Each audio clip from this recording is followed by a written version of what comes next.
What is going on, everybody? Happy Sunday. Happy Women's National Championship game in the NCAA tournament. My name is Tyler. If you're first time watching, welcome. I'll say that. I hope you enjoy this video. I will be previewing the title game in the NCAA tournament on the women's side. I preview the Final Four. If you watched yesterday, I previewed the Final Four for the men's games. I'll preview the men's championship tomorrow. But today is all about the ladies. It is ladies' night on this Sunday. And it's a Final Four or championship game featuring two Pac-12 teams. Conference of Champions, as Bill Walden likes to say. Got Arizona, the 3 seed, taking on a 1 seed in Stanford. The best team in the Pac-12 all season, the Cardinal were. Let's first look at Arizona. So I'll preview the game. We'll see how each of these teams got to the title game, and then I'll give my prediction at the end. Starting off with Arizona. So I will admit, I will be the first one to say it. I did not think Arizona would make it. I literally said in my Final Four video that if Arizona was pull off the upset against UConn because they looked that good and that unbeatable, it'd be the upset of the century in women's college hoops. Bigger than the game that UConn lost that snapped their over 100-game streak. Bigger than any other game like that because the odds were just so slim. UConn looked so good. They had the best player in all of college basketball in Paige Beckers, and yet Arizona was able to blow them out. They won by 10, 69-59. But to get there, they took on Stony Brook 79-44. Then they beat BYU 52-46. Then Texas A&M was a 74-59 victory. A really solid win there, in my opinion. 66-53 over Indiana, and then that game against UConn in the Final Four. And I mentioned in my Final Four preview as well that Arizona's road to the Final Four was fairly easy because the number 1 seed in their region, in the Mercado region, yeah, we'll roll with that. Because they're playing in San Antonio. They're not doing East, West, Midwest, and South like the men are. They're doing it by random things in San Antonio. But it was easier because the 1 seed in NC State lost to Indiana. So they didn't have to play. The toughest team they played was Texas A&M, and they blew them out. Playing UConn, I thought, yeah, UConn was going to win. It was going to be UConn and Stanford in the Final Four. I got one of the teams right. I didn't get the other one in Arizona. They proved me wrong. And Ira McDonald is the main reason. She has led the team in scoring every game this NCAA tournament, and yet she's actually led the team in scoring in all but one in their last 2, 3, 4, 5, 6, 7, 8, 9, 10. All but one in their last 10 games. Pretty darn good. 20 points against Stony Brook, 17 against BYU, 31 against A&M, 33 against Indiana, and then against UConn she had 26 points. Also threw in 7 rebounds to boot. Good, if I don't say so myself. But they did play Stanford twice this year, and it was not pretty. First game on New Year's Day, January 1st, 2021. Their first loss of the season, Arizona's actually. They lost 81-54 at home. Then, on February 22nd, their second to last game of the regular season, they started a streak where they lost 3 out of their final 4 games in Stanford. I don't remember where campus this is. I'm blanking. But then again, I could never get into Stanford, so why would I know? They lost 62-48. McDonald led the team in scoring on that one with 20. She did not lead in the first game.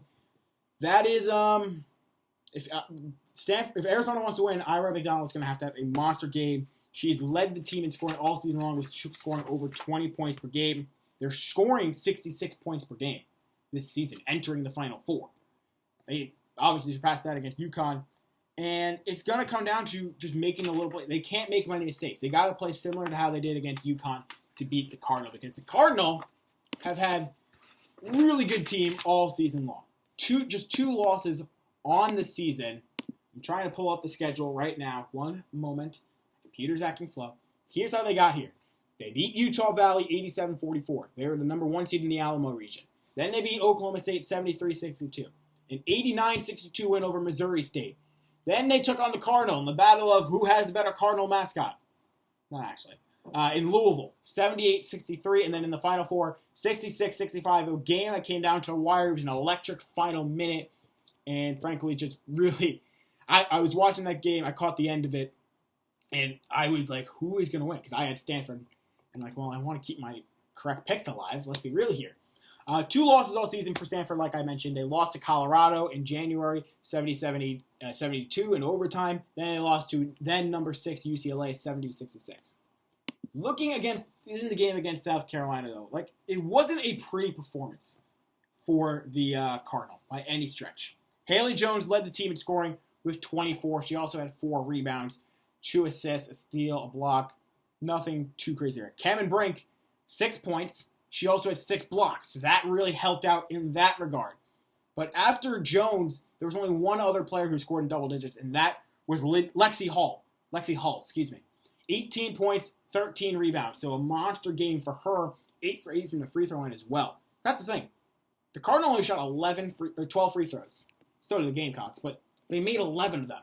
91.7%. That was a big difference maker, in my opinion. Knocking down those free throws was key. But after Jones and Hull, like I mentioned, no other player scored in double digits. Kia Williams had 8 points. Brink had 6. There was only one other player who scored more than a point, and that was a 9-point performance. So if they're going to have to be more complete, they can't just rely on one player. I know I just said for Arizona that Ira McDonald will take them as far as they want, but Stanford, they are a more complete team top to bottom just to begin with, so they need to have a more complete team performance if they don't want to be upset in the championship game. Because, mind you, this is a team under Tara Vanderveer, their head coach, that has a lot of success, and they don't want to. They've had a great season. They don't want to let it all crumble right at the end. So who do I think is going to win? I mean, we see it in football all the time. Usually when teams win 2 games in the regular season against a division foe, they play them in the playoffs, they lose. I don't think that's going to be the case, though, in the national championship game. Arizona's lost both games, and they lost badly. Stanford is the far better team. I think they can slow down Ira McDonald. They know how Arizona likes to play. It's not like it was South Carolina and Arizona, 2 teams that rarely face off. These 2 teams have familiarity with one another. That could work in Arizona's favor. But I think Stanford is a more talented team, and they will win the national championship. That's just me. But let me know your thoughts down below in the comment section. Who wins, Stanford or Arizona? Thank you all so much for watching. I really appreciate it. And until tomorrow when I preview the men's national championship game, enjoy the game. 6 o'clock on ESPN. Should be a great game.